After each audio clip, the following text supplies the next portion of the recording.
వంశీ వాళ్ళ నాన్న వంశీని తీసుకుని అపూర్వ వాళ్ళ ఇంటికి వస్తాడు. ఇక ఇంట్లో అందరి ముందు నిలదీస్తూ, అసలు మా అబ్బాయిని కొట్టడానికి వాడెవడండి, వాడొచ్చి మాకు క్షమాపణ చెప్పాలి, అలా అయితేనే ఈ పెళ్లి జరుగుతుంది, లేదంటే ఈ పెళ్లి జరగదు అని చెప్పి వంశీ వాళ్ళ నాన్న అంటూ ఉంటాడు. వాడెందుకు వచ్చి క్షమాపణ చెబుతాడు, చెప్పడు అని ఇందు అంటూ ఉంటుంది. ఇక అప్పుడు అపూర్వ, ఉన్నాడు కదా నీకు నాన్న, వాడికి నాన్న, అతనే వెళ్ళి వాడి చేత క్షమాపణ చెప్పిస్తాడు అని చెప్పి అపూర్వ కృష్ణప్రసాద్ వైపు చూస్తూ ఉంటుంది. ఇక ఆ తర్వాత కృష్ణప్రసాద్ గగన్ ఇంటికి వస్తాడు.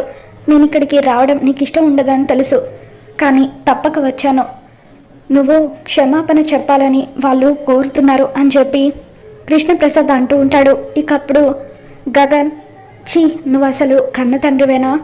కన్న తండ్రివైతే ముందు ఆ పెళ్లి సంబంధాన్ని క్యాన్సిల్ చేసి నీ కూతురికి మరొక సంబంధం చూసి పెళ్లి చేయని చెప్పి గగన్ కృష్ణప్రసాద్తో అంటూ ఉంటాడు. ఇక అప్పుడు కృష్ణప్రసాద్, అది కాదురా, ఒక్కసారి ఆలోచించు అని చెప్పి గగన్కి నచ్చ చెప్పడానికి ప్రయత్నిస్తూ ఉంటాడు. మరి ఈ వీడియో మీకు నచ్చినట్లయితే తప్పకుండా లైక్ చేయండి.